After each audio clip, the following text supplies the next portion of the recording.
हमारी संस्कृति, हमारे संस्कार सदा रहें हमारे साथ। सब्सक्राइब करें तिलक। हे राजकुमार, तुमने ये अच्छा नहीं किया। तुम सपनों में आ तो गए, लेकिन तुमने अपना नाम तक नहीं बताया। तुमने मुझे असमंजस में डाल दिया है। तुम्हारा नाम जानने की जिज्ञासा मुझे चैन से बैठने तक नहीं देती। अच्छा उषा, तो फिर ये बताओ कि वो राजकुमार किस नगरी का है? मुझे नहीं पता। उसने सपने में मुझे कुछ नहीं बताया। हम मिले, एक दूसरे को पसंद किया, एक दूसरे के गले में वरमाला पहनाई, बस। मतलब तुम उसका नाम तक नहीं जानती? नहीं चित्रलेखा, मैं उसका नाम तक नहीं जानती। फिर ये कैसे पता चलेगा कि वो कौन है, उसका क्या नाम है? चित्रलेखा, इस समस्या का समाधान तुम ही कर सकती हो। मैं? वो कैसे? चित्रलेखा, तुम चित्रकार हो और तुमने सभी राजकुमारों को देखा है। तुम उनके चित्र बनाओ और मैं उस राजकुमार का चित्र देखते ही पहचान लूंगी। तो चलो फिर चलते हैं। हाँ, यही है वो राजकुमार। क्या? ये तो राजकुमार अनिरुद्ध है। अनिरुद्ध? ये कहाँ के राजकुमार हैं? ये द्वारिकाधीश श्री कृष्ण के पोते हैं और प्रद्युम्न पुत्र हैं। तुम्हारे पिताश्री महाराज बाणासुर श्री कृष्ण को अपना परम शत्रु मानते हैं और वो कदापि श्री कृष्ण के पोते अनिरुद्ध से तुम्हारा संबंध नहीं जुड़ने देंगे।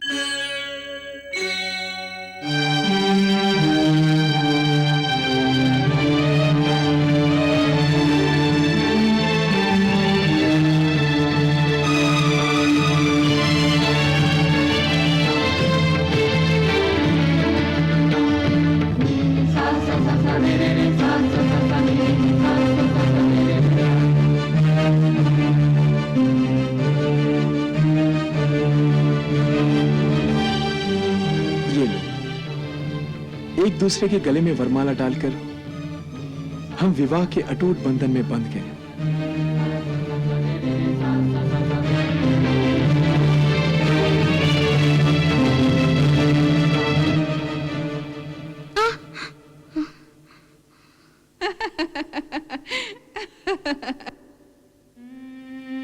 मुझे ये क्या हो गया है?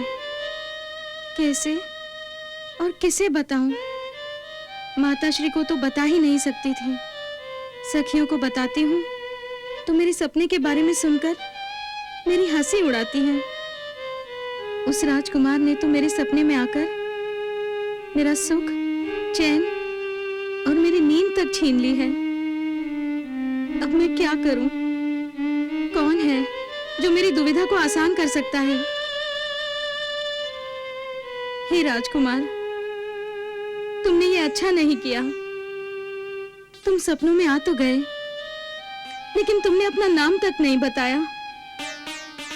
तुमने मुझे असमंजस में डाल दिया है। तुम्हारा नाम जानने की जिज्ञासा मुझे चैन से बैठने तक नहीं देती। उषा, ये किस सपनों के राजकुमार को याद किया जा रहा है? कौन है वो जिसने हमारी राजकुमारी की नींद तक छीन ली है? चित्रलेखा, तुम कब आई? हम तो डंके की चोट पर आ गए, पर वो कौन है जो चोरी छिपे हमारी राजकुमारी के सपनों में आया था? तुम्हें क्यों बताऊं? क्यों? मुझे क्यों नहीं बताओगी? क्योंकि तुम्हें मेरी बात पर विश्वास नहीं है। मुझे विश्वास नहीं? उषा, मैं तुम्हारी सबसे विश्वसनीय सखी हूँ। तो फिर उस दिन मैंने बताया था कि एक राजकुमार मेरे सपनों में आएगा और उसी से मेरा विवाह होगा, तो तुमने मेरा विश्वास क्यों नहीं किया? मतलब वो अनजाने राजकुमार? उषा, तुम भी कैसी बातें करती हो? हम ये कैसे मान लेते कि जिस राजकुमार को तुमने देखा तक नहीं, वो तुम्हारे सपनों में आएगा और उस सपनों के राजकुमार का सचमुच में कोई अस्तित्व भी होगा?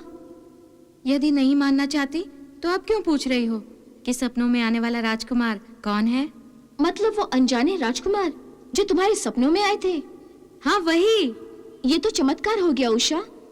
मैं तो समझती थी कि जिन राजकुमारों के तुमने चित्र देखे हैं, उनमें से ही कोई राजकुमार तुम्हारे दिल में समा गया है और तुम्हारे सपनों में आता है।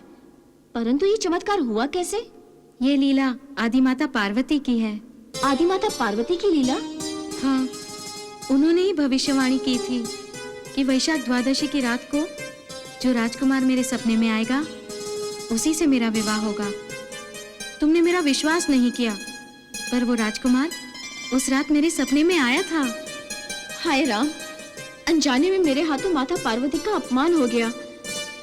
हे माता पार्वती, मुझे क्षमा कीजिएगा। उषा, तुम ही मुझे क्षमा कर दो ना। अच्छा उषा, तो फिर ये बताओ कि वो राजकुमार किस नगरी का है? मुझे नहीं पता, उसने सपने में मुझे कुछ नहीं बताया। हम मिले, एक दूसरे को पसंद किया, एक दूसरे के गले में वरमाला पहनाई, बस।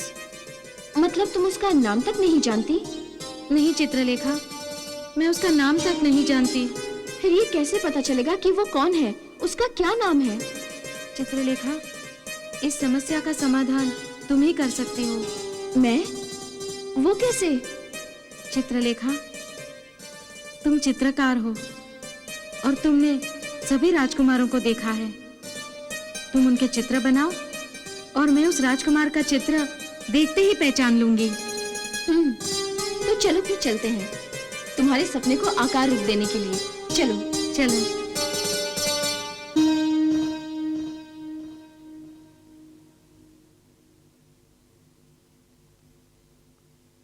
ये भी नहीं, तो फिर किस देश का राजकुमार है वो? क्या किसी अंतरिक्ष के ग्रह मंडल से तुम्हारे सपने में आया था? पता नहीं, समझ में नहीं आता कौन है वो। एक काम करते हैं उषा, तुम ऐसा करो, मुझे उसकी वेशभूषा समझा दो, मैं वैसा ही चित्र बनाती हूँ। हाँ, ये ठीक है।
राजकुमार। क्या? ये तो राजकुमार अनिरुद्ध है। अनिरुद्ध? ये कहाँ के राजकुमार हैं? तुम नहीं जानती, ये द्वारिका के राजकुमार हैं। क्या? द्वारिका के? हाँ, द्वारिका के। अर्थात ये? हाँ, ये द्वारिकाधीश श्री कृष्ण के पोते हैं और प्रद्युम्न पुत्र हैं। ये तो और भी बड़ी समस्या हो गई। हाँ, ये एक ऐसी समस्या है जिसका समाधान संभव नहीं है। तुम्हारे पिताश्री महाराज बाणासुर श्री कृष्ण को अपना परम शत्रु मानते हैं और वो कदापि श्री कृष्ण के पोते अनिरुद्ध से तुम्हारा संबंध नहीं जुड़ने देंगे। हे भगवान, अब मैं क्या करूं? क्या करूं? अनिरुद्ध के सपने देखना छोड़ दो। छोड़ दूं? कैसे छोड़ दूं? और ये सपने मैं अपनी मर्जी से नहीं देख रही। ये तो आदिमाता पार्वती की इच्छा है और मुझे विश्वास है कि उनकी ये इच्छा साकार रूप अवश्य लेगी। परंतु इस सपने की संपूर्ण रूपरेखा में रंग भरना इतना सहज नहीं है जितना कि ये चित्र बनाना मेरे लिए सहज था। पता नहीं महाराज बाणासुर की श्री कृष्ण से शत्रुता तुम्हारे इस सपने के साकार होने तक क्या क्या रूप दिखाएगी।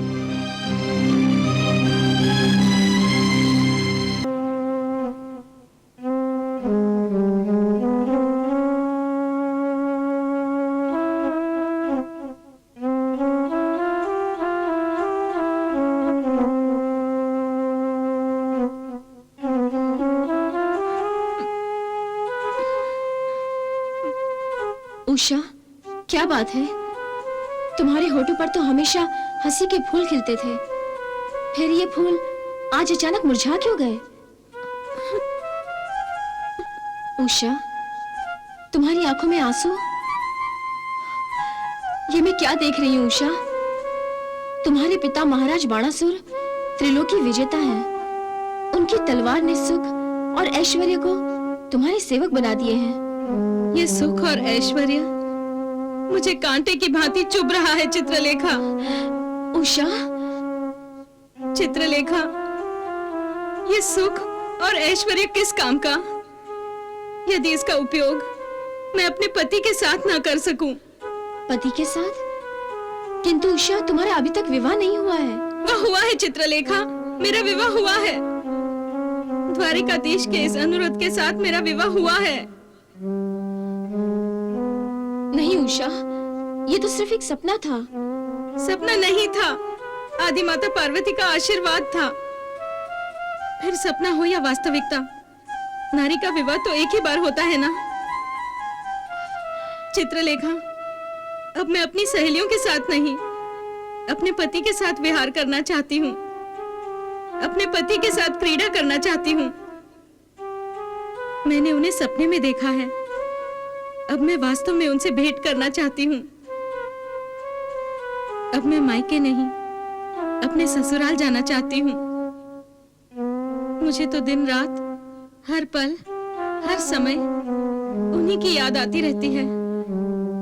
अब तो मुझे ऐसा प्रतीत होने लगा है कि उनके बिना मेरा जीवन शून्य है।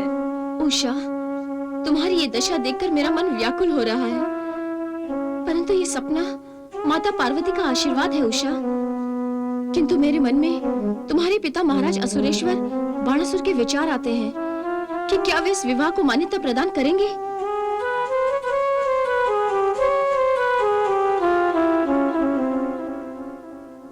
हे मेरे तन मन के स्वामी, सपने में माता पार्वती की प्रेरणा स्वरूप आपके साथ मेरा विवाह होने के बाद मैंने तो आपको अपना पति परमेश्वर मान लिया है और आप ही के चित्र को अपने मन मंदिर में सजा लिया है। रात में कभी संयोग से आंख लग भी जाती है तो आप हमें सपने में आकर दर्शन देते हैं और दिन में आपका ये चित्र देख देख कर आपसे बातें करती रहती हूँ। किसी और को अपने मन की दशा बता ही नहीं सकती। राजकुमारी उषा कहाँ है दासी? महाराज, राजकुमारी अपने शयन कक्ष में है।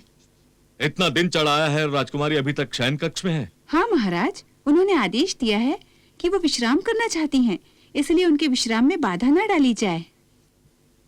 इसका अर्थ है कि राजकुमारी का स्वास्थ्य ठीक नहीं है। ऐसी दशा में हम स्वयं राजकुमारी के विश्राम में बाधा नहीं डालना चाहेंगे, इसलिए हम चुपचाप जाकर उसे देख कर आते हैं। स्वामी, मेरा वो सपना सत्य ही था, क्योंकि वो केवल सपना नहीं था, माता पार्वती का आशीर्वाद था जो कभी झूठ नहीं पड़ सकता। और इसका प्रमाण ये है कि मैंने कभी आपको देखा नहीं था, और फिर भी आप मेरे सपने में आए। सपने में वही लोग आते हैं ना, जिन्हें कभी देखा हो, या फिर कल्पनाएं आती हैं। इसे मैं सत्य मानकर अपने विवाह को भी सत्य मानती हूँ अनिरुद्ध। परंतु संसार हमारे विवाह को नहीं मानेगा, इसलिए आपका और मेरा विवाह सबके सामने होना आवश्यक है। और ये तभी संभव होगा जब मेरे पिताश्री महाराज बाणासुर विवाह की आज्ञा देंगे। परंतु हे राजकुमार अनिरुद्ध, मेरे पिताश्री आपके पितामह भगवान श्री कृष्ण को अपना शत्रु मानते हैं। फिर अपना विवाह कैसे होगा अनिरुद्ध? अनिरुद्ध, कैसे होगा? ये विवाह नहीं हो सकता। पिताश्री आप? मत कहो हमें पिताश्री। विद्रोही, निर्लज्ज, हट जा मेरे सामने से।